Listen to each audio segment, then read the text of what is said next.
নমস্কার, চ্যানেল রূপা মুখার্জিতে আপনাদের স্বাগত জানাই। আজকের এই ভিডিওতে আমরা আলোচনা করব পশ্চিমবঙ্গের সরকারি কর্মচারী, শিক্ষক শিক্ষিকা এবং পেনশনভোগীদের জন্য অত্যন্ত গুরুত্বপূর্ণ একটি বিষয় নিয়ে। সম্প্রতি একটি সরকারি অনুষ্ঠানে মুখ্যমন্ত্রী যে বক্তব্য রেখেছেন তা নিয়ে সরকারি কর্মচারী মহলে নতুন করে আশার সঞ্চার হয়েছে। বিশেষ করে মহার্ঘ ভাতা অর্থাৎ ডিএ, পে কমিশন এবং আগামী পূর্ণাঙ্গ বাজেট নিয়ে ব্যাপক আলোচনা শুরু হয়েছে। মুখ্যমন্ত্রী তার বক্তব্যে বলেন, সরকারের বিভিন্ন স্তরে কর্মরত কর্মচারীরা সরকারের উন্নয়নমূলক কর্মসূচি বাস্তবায়নে গুরুত্বপূর্ণ ভূমিকা পালন করছেন। তিনি আরও জানান, যারা ইতিবাচকভাবে কাজ করছেন তাদের উৎসাহিত করা হবে এবং যারা নেতিবাচক মনোভাব পোষণ করেন তাদেরও জনগণের সাথে ইতিবাচক ভূমিকা নেওয়ার আহ্বান জানিয়েছেন। এরপর তিনি আগামী 22শে জুন 2026-এর পূর্ণাঙ্গ বাজেটের প্রসঙ্গ তোলেন। আমরা জানি, চলতি বছরের শুরুতে ভোট অন অ্যাকাউন্ট বাজেট পেশ করা হয়েছিল। সেই সময় 4% মহার্ঘ ভাতা বৃদ্ধির ঘোষণা করা হয়েছিল।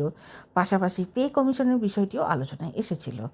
কিন্তু বিধানসভা নির্বাচন এবং অন্যান্য প্রশাসনিক ব্যস্ততার কারণে অনেক বিষয় পরবর্তীতে স্পষ্টভাবে সামনে আসেনি।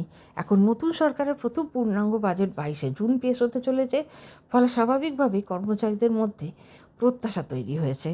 আরও গুরুত্বপূর্ণ বিষয় হলো, মুখ্যমন্ত্রী কর্মচারী সংগঠনের প্রতিনিধিদের সঙ্গে বৈঠক করেন। সেই বৈঠকে আগামী বাজেটে কিছু গুরুত্বপূর্ণ ঘোষণা হতে পারে বলে ইঙ্গিত পাওয়া গেছে, যা বিভিন্ন মহলেই আলোচনা চলছে।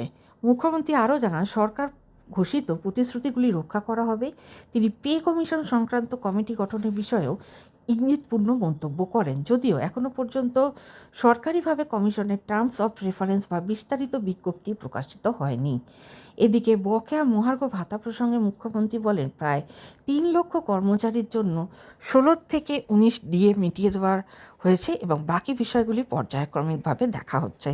সবচেয়ে গুরুত্বপূর্ণ বিষয় হলো, 22শে জুনের পূর্ণাঙ্গ বাজেটে বর্তমান মহার্ঘ ভাতা, ডিএ অ্যারিয়ার, বেতন কাঠামো এবং সম্ভাব্য পে কমিশন নিয়ে কিছু স্পষ্ট ঘোষণা আসতে পারে বলে অনেকেই আশা করছেন। তবে মনে রাখতে হবে, এই মুহূর্তে কোনো সরকারি ঘোষণা প্রকাশিত হয়নি। তাই নিশ্চিত তথ্যের জন্য আমাদের 22শে জুনের বাজেটের দিকে নজর রাখতেই হবে। যদি সত্যিই পে কমিশন নিয়ে সুস্পষ্ট রোডম্যাপ ঘোষণা করা হয় অথবা ডিএ সংক্রান্ত বড় সিদ্ধান্ত নেওয়া হয়, তাহলে তা পশ্চিমবঙ্গের লক্ষ লক্ষ সরকারি কর্মচারী, শিক্ষক শিক্ষিকা এবং পেনশনভোগীদের জন্য অত্যন্ত গুরুত্বপূর্ণ খবর হবে। এখন দেখার বিষয়, 22শে জুনের পূর্ণাঙ্গ বাজেটে সরকার কী ঘোষণা করেন এবং কর্মচারীদের দীর্ঘদিনের দাবিগুলির কতটা সমাধান হয়। আপনার কী মনে হয়, 22শে জুনের বাজেটে কি ডিএ ও পে কমিশন নিয়ে বড় ঘোষণা হবে? কমেন্ট করে অবশ্যই জানান। ভিডিওটি ভালো লাগলে লাইক, শেয়ার এবং চ্যানেলটি সাবস্ক্রাইব করতে ভুলবেন না। সকলে ভালো থাকবেন। ধন্যবাদ। নমস্কার।